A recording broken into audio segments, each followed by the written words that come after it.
हिमाचल प्रदेश विधानसभा से निलंबित हुए नेता प्रतिपक्ष सहित 5 विधायक पिछले 3 दिन से विधानसभा के बाहर धरने पर बैठे हैं। कांग्रेस के विधायक विधानसभा के बाहर धरने पर बैठे, जहां कांग्रेस अध्यक्ष कुलदीप राठौर भी इस धरने में शामिल होने के लिए विधानसभा पहुंचे और उन्होंने निलंबित 5 विधायकों को फूल देकर उनका हौसला बढ़ाया और कांग्रेस पार्टी का पूरा सहयोग विधायकों के साथ होने की बात कही। नेता प्रतिपक्ष मुकेश अग्निहोत्री ने इस सारे प्रकरण को सरकार द्वारा प्रायोजित गुंडागर्दी करार दिया और मुख्यमंत्री को सारे प्रकरण का मास्टरमाइंड बताया। मुकेश अग्निहोत्री ने कहा कि विपक्ष के विधायकों और उनके परिवार को डराने धमकाने का काम किया जा रहा है। विधानसभा को छावनी में तब्दील कर दिया है, धारा 144 लगा दी है, इतनी पुलिस तैनात कर दी है जैसे यहाँ कोई आतंकवादी घुसे हैं। मुकेश ने कहा कि मुख्यमंत्री की वजह से ही सारा प्रकरण हुआ है। इसके लिए मुख्यमंत्री को राज्यपाल और प्रदेश की जनता के साथ ही विपक्ष से भी उन्हें माफी मांगनी चाहिए। यह सारा मामला सरकार और विपक्ष के बीच का था, लेकिन मुख्यमंत्री राज्यपाल और विधानसभा की आड़ ले रहे हैं।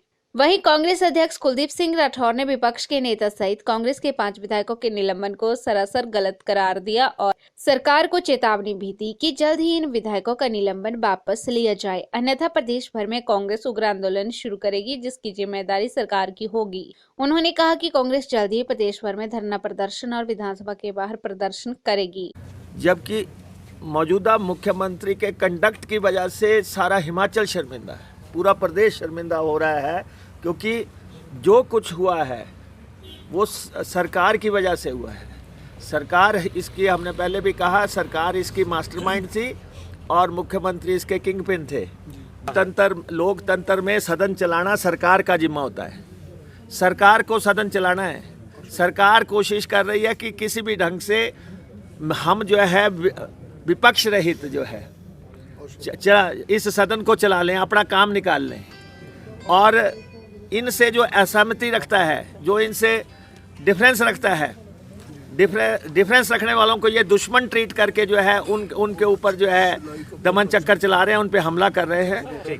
इसी विधानसभा में बहुत केसेस हुए हैं। यहाँ सुरेश भारद्वाज जाके जो है संसदीय कार्य मंत्री स्पीकर की कुर्सी पे बैठ गए थे, उनके साथ 8 आदमी जो है स्पीकर के डायस पे चढ़ गए थे। हमने देखो, ऐसा है कि जो व्यक्ति किसी को फेस ही नहीं कर सकता है, जो फेस ही नहीं कर सकता है, और वो ऐसे ही काम करेगा। और दूसरा, इतिहास कलंकित होगा जिस दिन अकेला मुख्यमंत्री बजट पड़ेगा और विपक्ष नहीं होगा। इस देश में लोकतंत्र को दबाने की कोशिश हो रही है। प्रदेश भी अछूता नहीं है, प्रदेश भी जो है देश की तर्ज पे चल रहा है। जिस तरह से मोदी देश में विपक्ष को अनदेखा कर रहे हैं, जयराम जी भी वही कर रहे हैं। बड़े मियाँ छोटे मियाँ सुभान अल्लाह।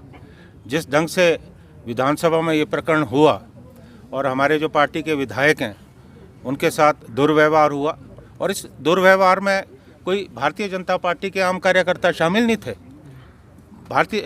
इनके विधायक और उपसभापति वो शामिल थे, मंत्री शामिल थे कि किस तरह से धक्का मुक्की हुई। देखिए, अगर राज्यपाल महोदय ने अपना अभिभाषण पूरा नहीं पढ़ा तो बाहर आकर क्या हमारे विधायकों को अधिकार नहीं था कि वो प्रोटेस्ट करते? ये तो शांतिपूर्ण प्रोटेस्ट कर रहे थे। इनके पास कोई बंदूकें नहीं थी, कोई डंडे नहीं थे, कोई पत्थर नहीं थे। क्या थे इनके पास? आप इनकी बात को आराम से सुनते, बुलाते हमारे नेता प्रतिपक्ष को, पूछते कि क्या समस्या है, किस तरह से निपटारा करना है। लेकिन मुझे लगता है कि ये सुनियोजित षड्यंत्र के तहत किया गया। हाँ, अगर इनको झगड़ा टालना था या इनको लगता था कोई ऐसी स्थिति आशंका उत्पन्न हो रही है तो ये राज्यपाल महोदय को दूसरे दरवाजे से निकाल सकते थे। इन्होंने जानबूझ के ये साजिश रची और हमारे विधायकों के साथ दुर्व्यवहार किया, इन्हें निलंबित किया। मैं कांग्रेस पार्टी की तरफ से मैंने पहले भी कहा है, मैं चेतावनी देना चाहता हूँ सरकार को कि हमारी जो पार्टी है, कांग्रेस पार्टी, अपने विधायकों के साथ पूरी खड़ी है और तुरंत प्रभाव से जो निलंबन है उसे वापस लिया जाना चाहिए। और जो भी केसेस, झूठे केसेस हमारे विधायकों पे बने हैं, इन केसेस को वापस लिया जाना चाहिए। हमारी पार्टी आला कमान में क्या चल रहा है तो ये जयराम को पता है क्या? जयराम बेबुनियाद बातें कर रहे हैं। इस तरह की कोई स्थिति नहीं है। हमारे प्रभारी स्पष्ट कर चुके हैं, कोई इस तरह की स्थिति नहीं है। हमने तो ये भी सुना है कि धूमल टेक ओवर कर रहे हैं जयराम को, तो फिर क्या कहेंगे? अभी उस पर भी मैं आ रहा हूँ। अभी स्थिति क्या बनी है? ना तो इनके साथ जगत प्रकाश नड्डा है, न इनके साथ जो राज्य मंत्री हैं, केंद्रीय राज्य मंत्री अनुराग ठाकुर है, ये तो जाके सार्वजनिक मंचों पे लड़ रहे हैं, एक दूसरे के खिलाफ टिप्पणियां कर रहे हैं। देखिए, जहाँ तक चुनाव की बात है, चुनाव अगर हारे हैं इसका मतलब ये तो नहीं है कि विपक्ष खत्म हो गया। चुनाव में हार जीत चली रहती है, हम भी जीतते हैं, ये भी हारे हैं, आज ये हारे हैं, आज हम हारे हैं, कल हम जीतेंगे। ये कोई बात नहीं है। कोई ये इस तरह की जो बातें मुख्यमंत्री जी कह रहे हैं, कभी वो कहते हैं कि जमीन में गाड़ देंगे, वो तो मुंबई जो भाई हैं उस तरह की भाषा का इस्तेमाल कर रहे हैं। उनको देखना चाहिए कि वो प्रदेश के मुख्यमंत्री है, उनके हर शब्द का मतलब होता है, उन्हें अपने शब्द की जो गरिमा है उसका ख्याल रखना चाहिए।